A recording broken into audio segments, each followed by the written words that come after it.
Warning: this episode contains unsettling imagery such as witchcraft, animal sacrifices, and attempted human sacrifice. Please proceed at your own discretion. Thank you.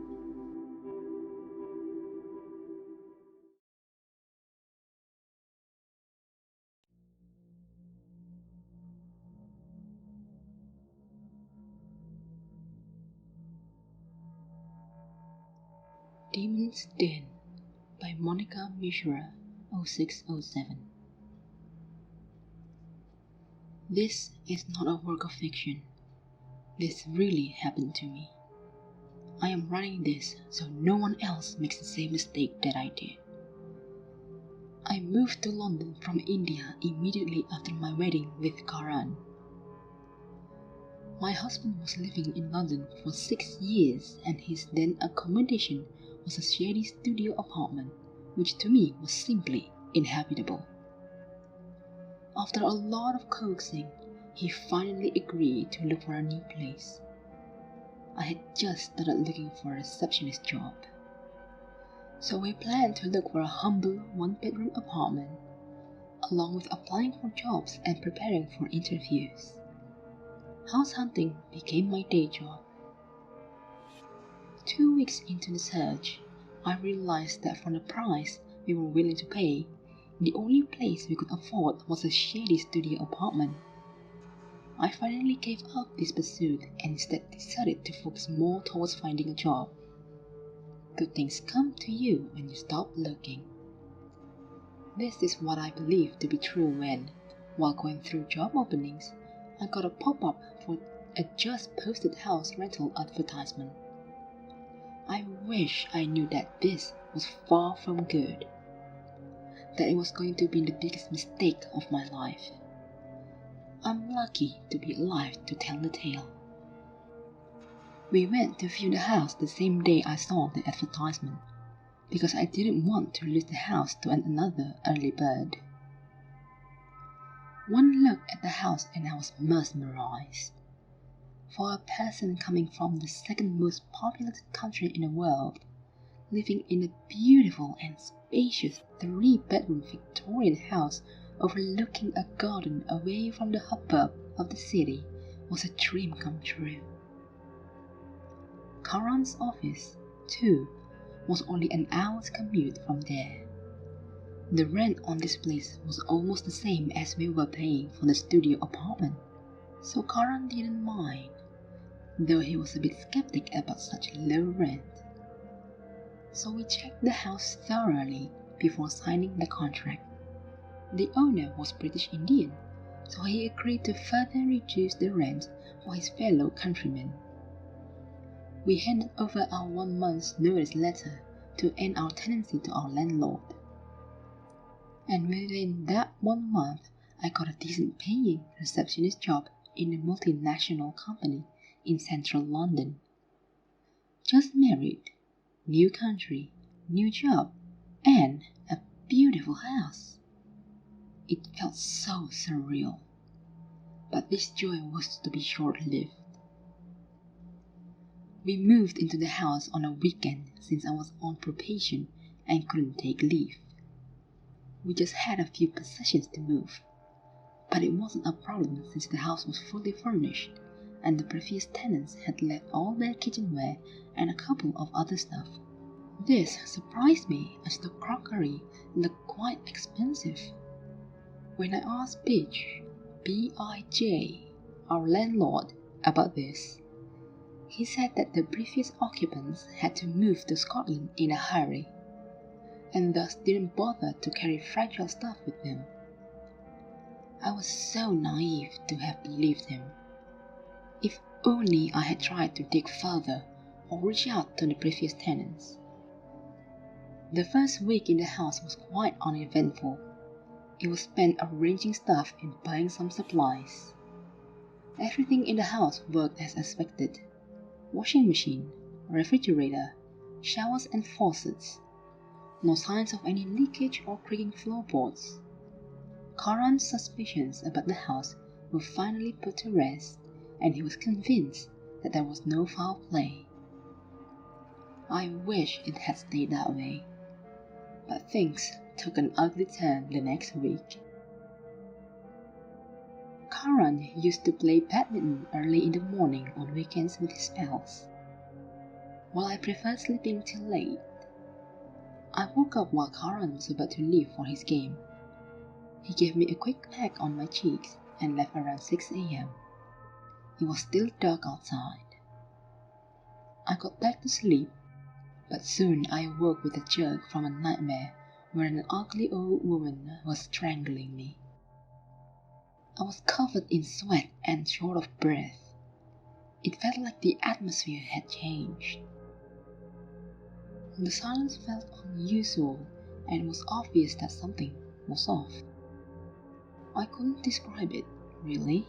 It was just this feeling that something unnatural was happening, and just then I heard someone crying. Initially, I thought I was still dreaming and it was a part of the same nightmare. But it really was happening. I tried to calm myself and look for the source of the sound. By concentrating hard, it sounded like a cat crying. In India, a cat crying is considered a bad omen. It usually means death of a loved one. First, the nightmare, and now this. I was very scared.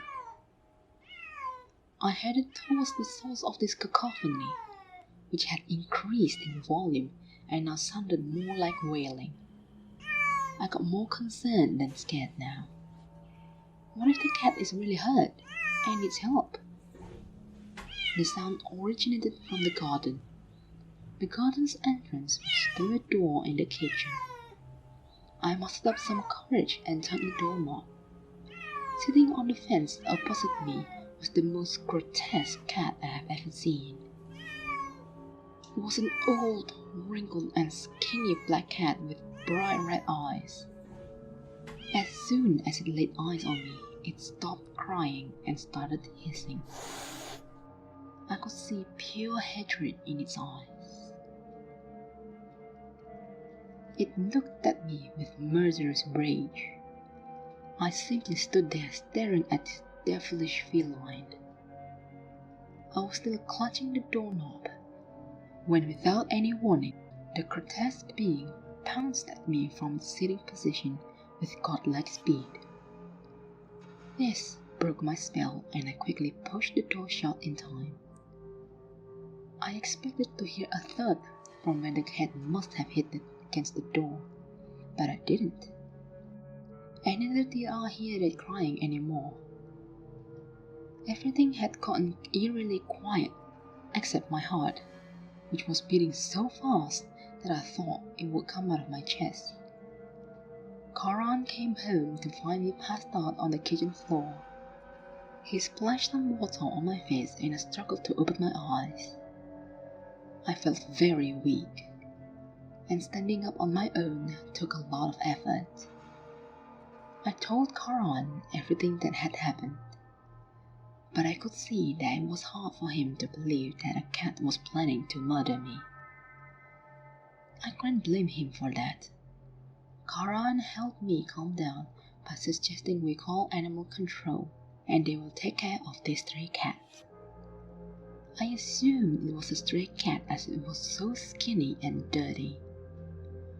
After talking to animal control, Karan took me to the movies, followed by a lavish dinner to take my eye off the nasty episode. And it worked. I felt much better. We came back late in the evening and directly went to bed. Sleep came almost instantly, as I was very exhausted. Around 3 in the morning, I was woken up by whispering noises. At first, I thought it may have been that Karan couldn't sleep and was watching TV. But then I turned and saw he was out cold. I sat still on my bed and tried to figure out what I was hearing. It sounded like a woman chanting something in Sanskrit. I had never studied Sanskrit, but I could still make out some of the words. Amura, which means devil, and amritata, which means immortality. This really scared me. Considering all that was happening, I could only think of one thing. The house was haunted. The chanting grew louder now. I wasn't feeling brave enough all this time to get up and investigate. It took me a good 5 minutes to wake up Karan from his deep slumber, and another 5 minutes to explain to him about the chanting sound. But the chanting had ceased by then, and he looked at me with some concern. I immediately regretted waking him up. We were just married, and I didn't want him thinking his wife was a nut job. Before he had a chance to comment, I lied, saying that perhaps the move and adjusting to my new job had taken a toll on me, and that I just needed a little rest. He looked convinced and sympathetic, but I was quite sure that I had not imagined any of this. The next 3 days passed without any incident, and I didn't see the cat again. I felt foolish for thinking the house was haunted. Karan was a network security architect and was working on a critical project, and to meet the deadline he was asked to work extra hours. I wasn't too happy about it. Even though nothing odd had happened lately, I was still pretty shaken up from the previous week. I came home from work and fixed myself a quick supper. Karan was going to have dinner at his office. With nothing else to do after dinner, I planned to watch a movie. But my laptop wasn't connecting to the Wi-Fi network. I'm quite bad with computers, so I didn't try much. I instead decided to connect to LAN, but couldn't find a LAN cable. Just when I was going to give up on my search, I thought of the basement. Maybe there were a few spare cables lying out there. This was the first time I was going to see the basement. Karan and I never bothered to check it, as we didn't really have anything to be kept in it yet. I opened the basement door and it creaked. It was pitch black in there. I tried to feel the light switch with my hand and finally found it. The light was very dim, but enough to see everything. There were 15 or so steps to the basement. The wooden steps creaked under my weight. The basement was pretty big and all the stuff was covered in white sheets, which were more brown than white, completely covered in dust. I lifted one of the covers and what I saw filled me with dread.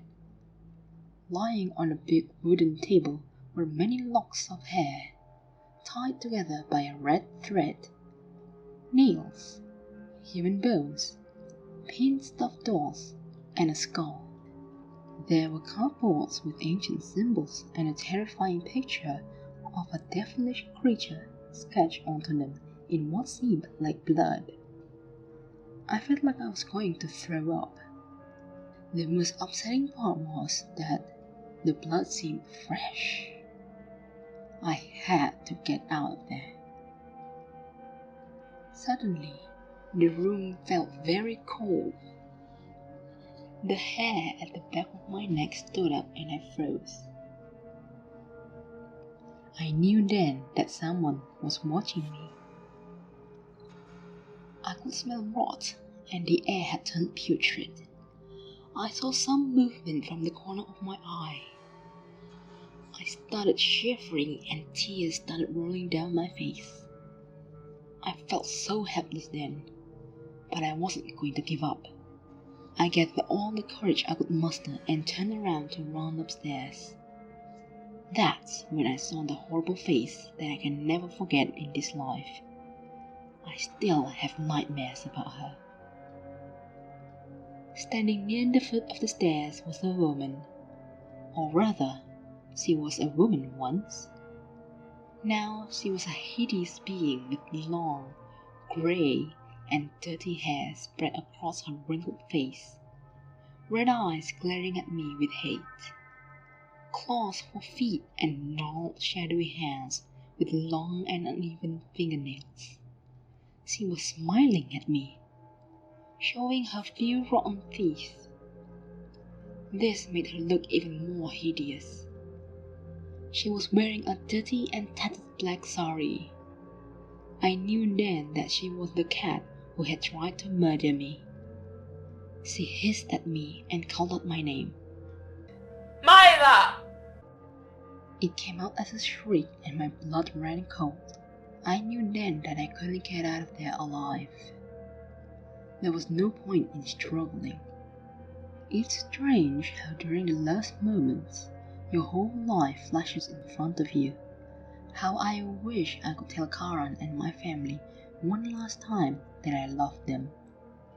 The hideous thing once again pounced at me, and this time there was no door to shut. I fell on the floor and she started strangling me while chanting some mantras.